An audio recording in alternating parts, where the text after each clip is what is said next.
Right, welcome to Gigs and Guitars, everybody. Thanks for coming back to the channel today. We've got Rafael with us, and he has brought along two Fret King guitars for us to look at today, and they are direct comparisons to Stratocasters and Telecasters. So, Rafael, Fret King, what are they all about?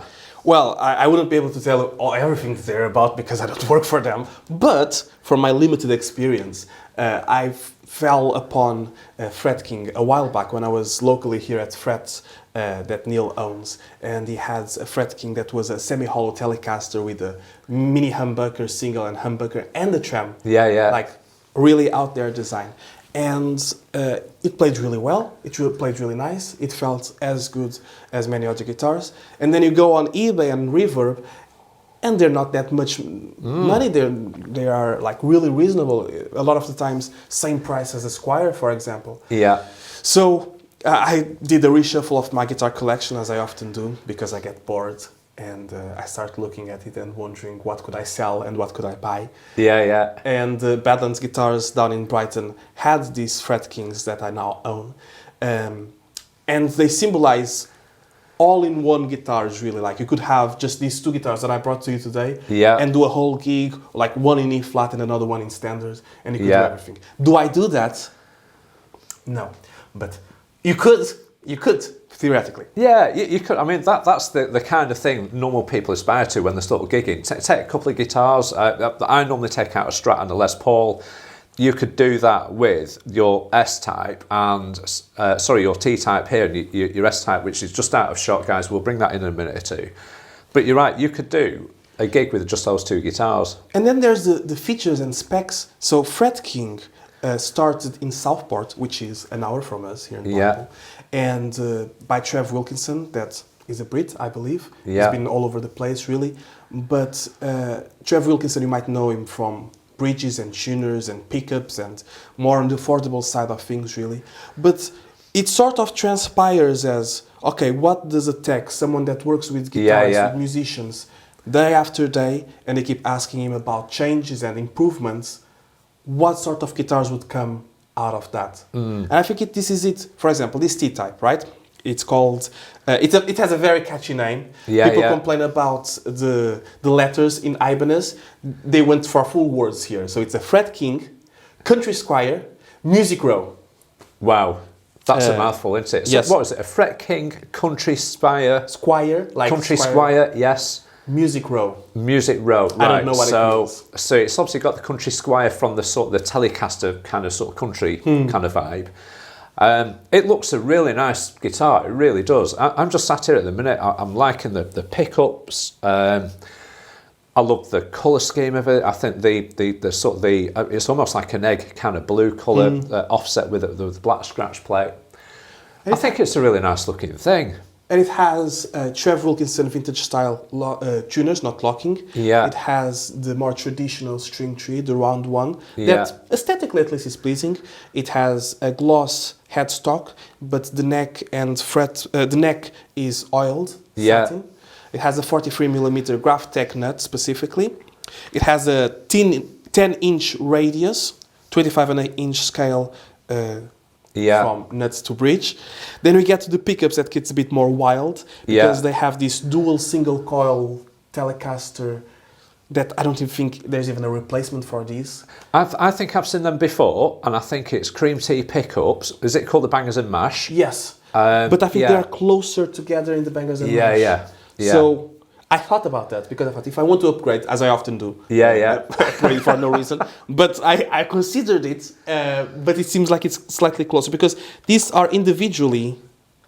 Yes. Like you can push them down individually. I don't know. I haven't opened it. Maybe I should have, but I haven't because I wanted to keep the mystery alive. It has a single hot coil like a Strat pickup, same as in the other one, and it has a hot telly. And you might think, oh, this humbucker and hot.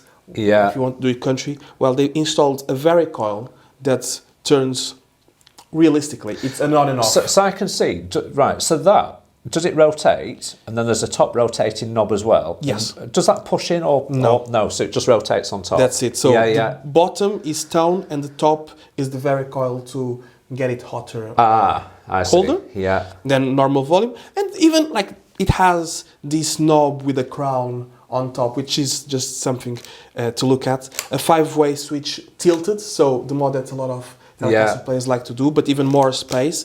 It's an offset, so it's designed to sit slightly more comfortably and even balance itself a bit better. It has vintage style strap locks and electro socket Telecaster. Yeah, I can see it's obviously very heavily based on their interpretation of what they think a Telecaster should be in the modern day form.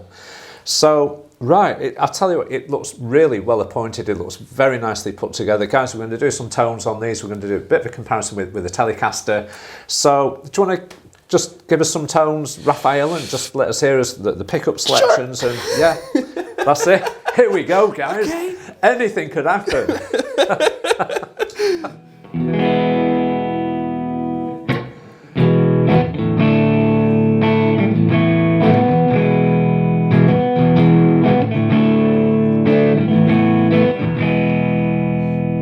That does sound nice. It sounds nice and rich. It sounds warm. It sounds full. Mm-hmm. And if you even, so this was hot, and if you turn it back, no, this was cold, let's call it. Yeah, signal, yeah. And if you turn it to the hot.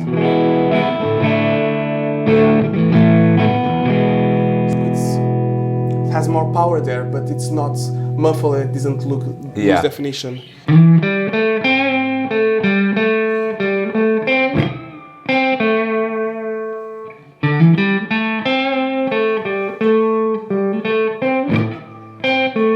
Do bends, it would help as well, but you know what I mean.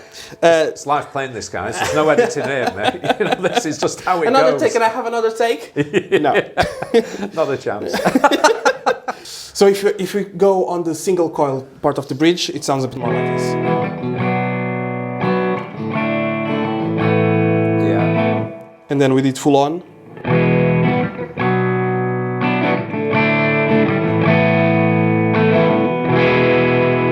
Sounds nice. So that does sound nice. Obviously, it has, I don't know, 10 combinations of full on and half off and 5-way switch. But as a Telecaster, this is the sort of sound that usually people go for. Sounds nice. Just one thing I'm picking up on, guys, was when you're on the net pickup, I didn't detect any hum, because obviously, and now is that the same in the middle position, or is it wound in some kind of way where you're not getting hum? We've got a bit when you go to the middle, and then certainly at the bridge. So obviously you've got humbucker there. There's no RF interference, radio interference, but you get for me, part of the T-style guitars and Telecasters is having that vintage hum. And yeah, some people don't get on with it, but for me, the sort of vintage feel is those weird bits of early guitar design and guitar pickups where you do get that character. I like that. That has got it. It's the lo-fi nature of it. Yeah, the lo-fi. It's like a shovel. So it's like a shovel. So okay. So right. So first some tones on that. So do you mind if I have a bit of a quick go? By all do a means, quick show them over what it's actually supposed to look like, sound like. So if you grab that, and what we'll do, guys, we'll compare it to the Telecaster. So okay. So we'll go to the neck pickup. We'll try a bit of that. So.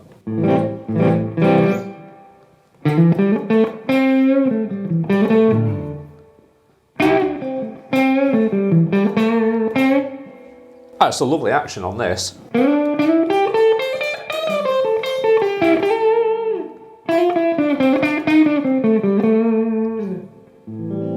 You'll notice that is the 10-inch radius, which is flatter than the 7 1/4 from here. It feels more like my Gibsons. Yeah.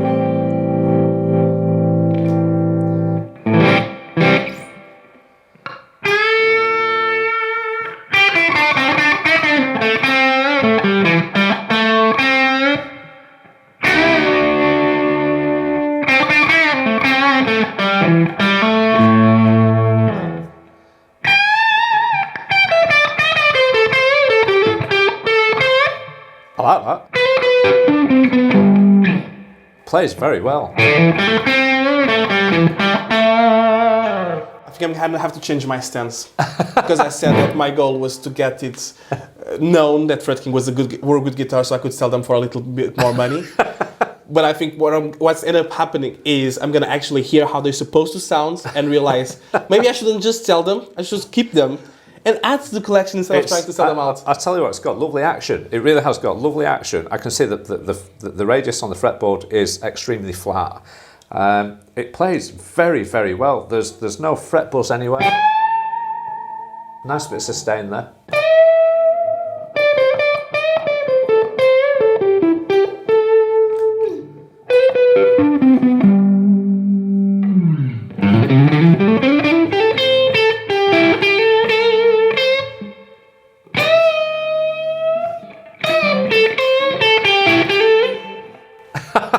Slipped off the edge there, didn't I?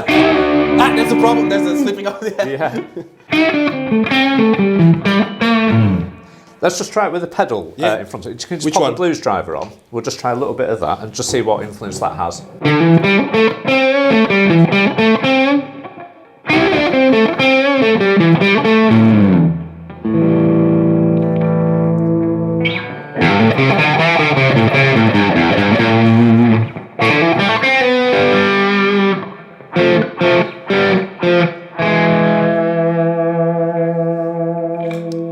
Maybe my problem is not guitar specs, it's actually lessons.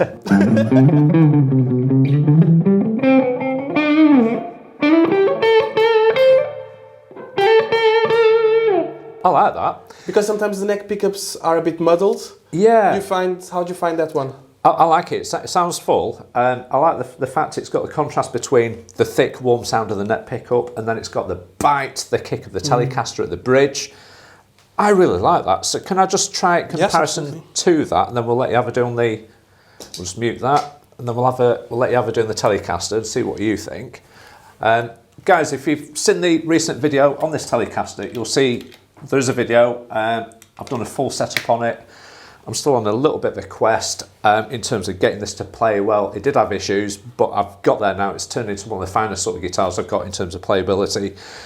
Differences: 7¼ inch radius neck, 21 frets, which are vintage wiring. So let's have a little bit of a listen. So we'll go on to the neck pickup. So we'll try it in the same key. Just move that.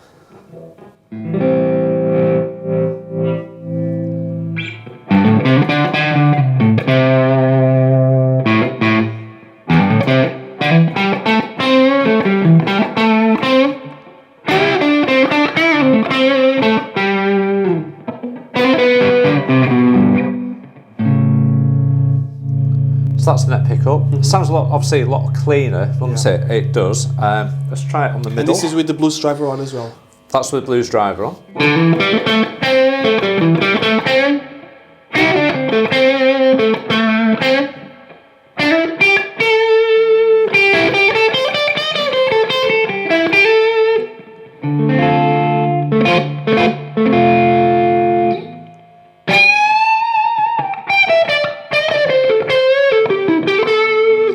Over to bridge.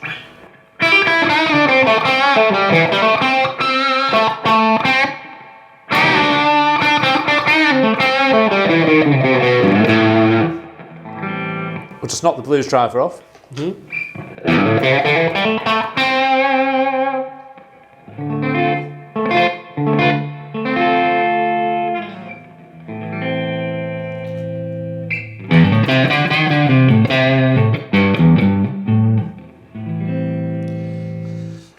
So what are your thoughts so far in between the two?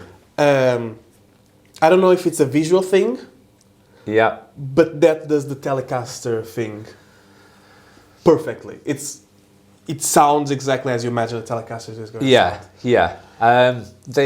Just in terms of what you're hearing a Laney Lionheart 20 head through a 2B12 cab with Celestine speakers. That's mic'd, it's going into the door, and all we're adding to it at times is just a little bit of the blues driver. It's the Wozzycraft blues driver pedal, just to give a little bit more kick. So, first impressions, we've got two great sounding guitars. That is obviously based upon this. Now, this is a year 2000 American Vintage reissue, which I bought a couple of years ago, and it's just a great guitar. Now, these are really good value on the used market, probably about, I've seen these advertised recently, second hand for about 1,600, 1,700. if you want to buy these new, the American Vintage 2 range, I think you're into around about £2,000 plus for these. Where are we with price points with these, with the Fret Kings? Well, RRP is 780. 780. But you can often find them brand new off the shop, even when not on sale, for around 650. Yeah. Well, that's really good value. And to be honest, from what I've heard and how it plays, I would be more than happy in owning or buying one of those. Certainly gigging with it. It's you can see the workmanship. It's just nice. Do you think you would get one and immediately try to get the pickups out? Or were you satisfied with these in the gigging environment? I'm a bit of a believer. Yeah, I'm going to be honest. I think you can mould your tone between your fingers and the amplifier in many kinds of ways, whether it's through, say, basically the way you use the pickups. You might just want to plug that guitar directly into an amp and adjust the settings with the amp. You might want to put it through a complete pedal board. I like the sound of them, and I could work with those. I have got a thing about the net pickup on Strats and Telecasters where I do like them to be a little bit cleaner, but there is a place for that. That almost sounds like Les Paul. Yeah. To me. And there is a place for that. Whether you guys want that from this kind of guitar, I really don't know, or whether you want that single coil net pickup tone, I really don't know. It really depends on what gig you're playing and what you're getting out of the guitar. For example, we have here a full analog pedal board and an amp. I brought the Helix that's in the car because there was really no use for it at the moment. We don't have room, guys, to get it all in. We do not have the room to get it all in. We tried. But, it's a different tool to sculpt sound and tone. So definitely. But that being said, I think from hearing you play, there was not a bad sound. Neither were like, oh no, I don't like that. I enjoyed both. But for the real Telecaster sound that's so recognizable, that's really good. But maybe you're like a bit like myself, that I'm trying to write originals and more of a rhythm player, really. And you just want a bit of the flavor without having the full-on pure stock of the Telecaster, and even to play live, so it's not identified exactly. Oh, that's a Telecaster. It's like, oh, that's a little bit of a different thing. This is a great alternative. That's it. So I mean, for me personally, as you can see, I'm going down the vintagey sort of the Firebird, that 60s. We'll come on to the Black Strat in a minute. I've got a custom shop on the end, which is basically 50s inspired sort of pickups. It's a transition period of the 59 year with put a slabboard rosewood neck on it. Joe Satriani, that speaks for itself. That's a JS1000. It's already vintage though. It's already vintage. That's over. That's probably my oldest guitar I've got here at the minute, to be honest. So they've all got a place, and these have got a place as well. And what I think we should do now is look at your S-Type, and we'll compare it to the black American Vintage Reissue, which is on the wall here. We'll do a quick swap round, and we shall do that now. Stop right there. We are going to do a two-part feature on these very, very nice guitars. The second of which will be out very, very soon, so stay tuned for that one. Like, subscribe, and you know where we are. Bye now!